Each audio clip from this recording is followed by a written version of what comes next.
great to catch up with you. Yeah, This is very cool. It's been a long time.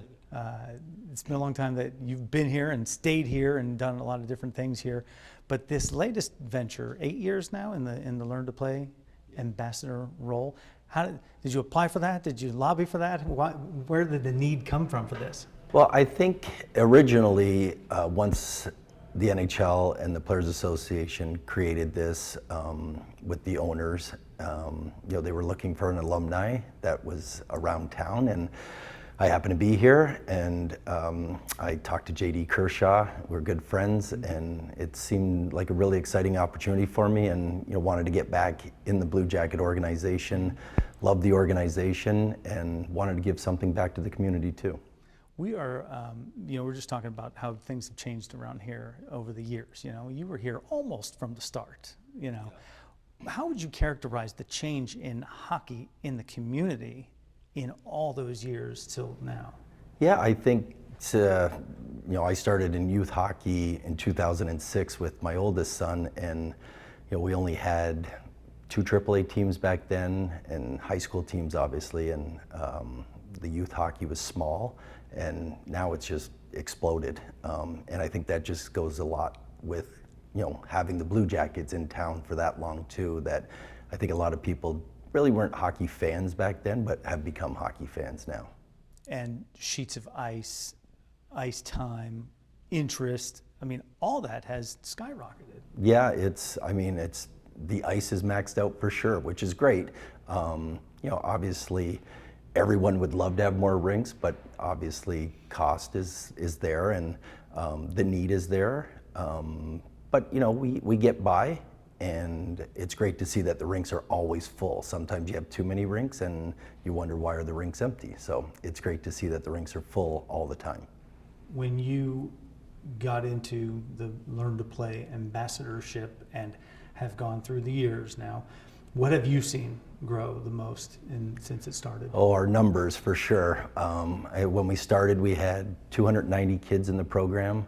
And then today we have 3,900 kids that go through it. So it is growing just wildly, and it's exciting because now you get to see so many more kids at the rink, more families, and I think it goes when even a lot of the parents play adult league. Mm-hmm. They're getting their kids into hockey now too, because our adult league is so big too. What brings you the most joy?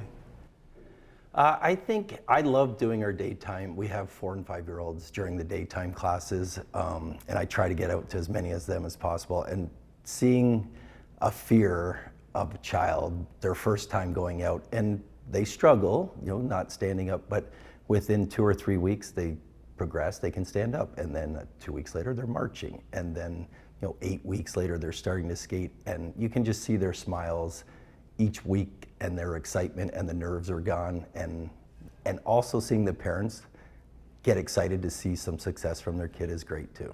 You're one of those parents. Yeah. You live that joy of seeing your young ones and play to a high level and still playing at high levels. What's that been like, that road here in Columbus, Ohio? Oh, I think it's been really, really exciting for me to see that you don't have to play in a high market place to move on and keep continuing your hockey career.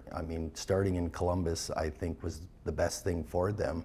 Not as much pressure being in a bigger city, especially coming from an ex-NHL player. You see a lot of kids that have a lot of pressure if they play in bigger cities. So it was more relaxed, I think, and good coaching since I coached them. I'm just kidding. Yeah. But no, it was, and it's just fun to see them grow in the community. And it's also great to see and be able to give people success stories that, my kids started here. We have Jack Roselvik, Sean Corrali, the list goes on, Sherwoods. So it's just great to see that you can begin your hockey career and Learn to Play. And if your dreams are being a hockey player, then dream big. And did you think, in 2002 when you showed up, and the team's 2 years old in its infancy and expansion team that was, had its own struggles, that it could become that? Did anybody have the foresight back then? Somebody did, obviously. Yeah. But could you see it coming into that? Did you see your family moving into that? Yeah, I think it was one of those you hoped, that it would be something grand and big, and I was near the end of my career, so I knew we probably weren't close to winning a cup back then. But being an alumni here, I keep seeing that, you know, we're close, you know, and anybody can win. That's the thing. So my hope is to see a cup here in Columbus one day, and I think it will happen. I think that's everybody's hope, right? I mean, that would be the camera. Yeah. We want to see the old man cigar puff come Yeah. out of the grave, right? You're right. See that? Where's it going? Where do you think it's going, the youth program here? It can go as big as we want it to. I mean, I think it's been growing, like I said, the numbers before, and it's just the more kids that are playing definitely builds, you know, probably more opportunity for kids to play at higher levels just because the numbers are bigger and better. And, you know, I just think the fans that we just want them to fall in love with the game, right? And that's why we want them to start playing hockey. So if their passion is there, I think that anybody can have an opportunity to play at a higher level. What has kept, there's a lot of former players that still live here. What keeps them around? I think the community part of it, for me especially, and I've talked to a lot of them, is we just love how the community is, all of Columbus and the surrounding areas. It's a great place to live. People are friendly. It's a safe city. It's quiet. There's not a whole lot of traffic, which I like. Some people complain about rush hour, and you know, 5 minutes of rush hour is nothing compared to some big cities. But it just has that small town feel, even though it's a big city. Home openers Monday night, and you have Monday, Tuesday, Wednesday, Thursday. I heard you saying before. Like, where and when do those happen? You got? Yeah, we have 25 classes a week, and it's Sunday's the only day we don't have class, and it's Monday at one rink, Tuesday at Easton, Wednesday at Dublin, Thursdays everywhere, Fridays daytime, Saturdays at all the rinks. So I think we have 190 instructors. Thankfully, they are wanting to give something back to the sport too, which is incredible because most of them have full-time jobs, and then they show up to teach, you know, 5 to 10-year-old kids. So the program wouldn't be anything without the instructors or the managers too. That's the big part. If we don't have the instructors, there is no program. We do 10 goal where it's get out and learn. It's free. We usually have anywhere from 60 to 80 kids show up for an hour, 30 minutes, depending on class size. And our street hockey is we just opened up one right at Liberty there in Powell. So those street hockey clinics, I think, are creating even more of a buzz. And once the kids have fun doing the street hockey, they're like, okay, well, how do I start hockey? And then they roll in. And I think having the program has helped our house programs, because when my kids started, the Chillers had their learn to play, but you didn't really know about them.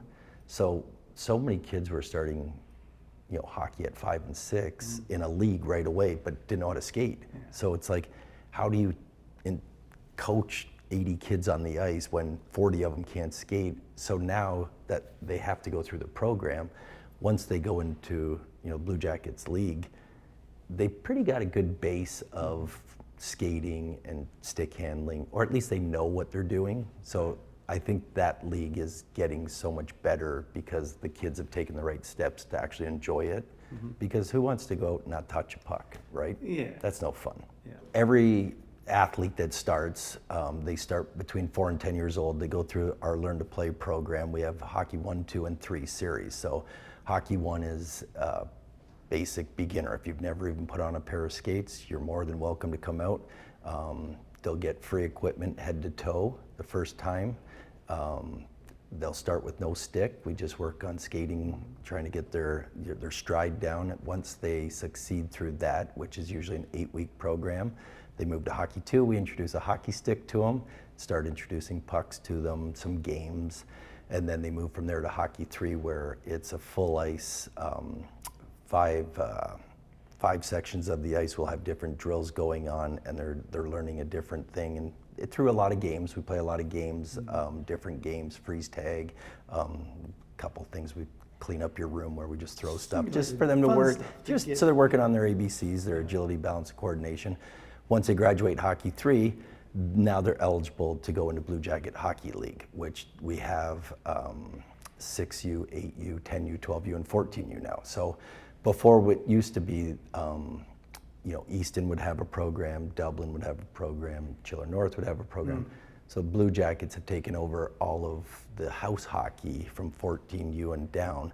So it just is one big umbrella now. And it's so much easier for parents to understand the pathway and how to get involved in hockey. So, if anybody's never played hockey and they're asking how did they get involved, they go to Learn to Play, and then we have meetings with them and what's the next step. So we're trying to educate them on the easiest way for them to understand where to go, what to do, what rink do I go to, and we're trying to make it even easier on them too with, if you live in Dublin, you can play in this rink, it's close to you, instead of back, I think it was more, what organization is better, and I'll drive 40 minutes to that and this. But with the Blue Jacket Hockey League, under one umbrella, each rink is doing the same thing no matter what. So, and it's kind of like Learn to Play. Every rink has, if you go to week 2 at Easton and go to week 2 at North, it's the same program that's run. So we're trying to make it easier for parents to not have to travel 30, 40 minutes to a rink just because they think it's a better organization. And then after Blue Jacket Hockey League, hopefully a lot of kids will probably end up playing either high school hockey or maybe move up into travel hockey. So there's lots of opportunities for them depending, what they want to do and how successful they get.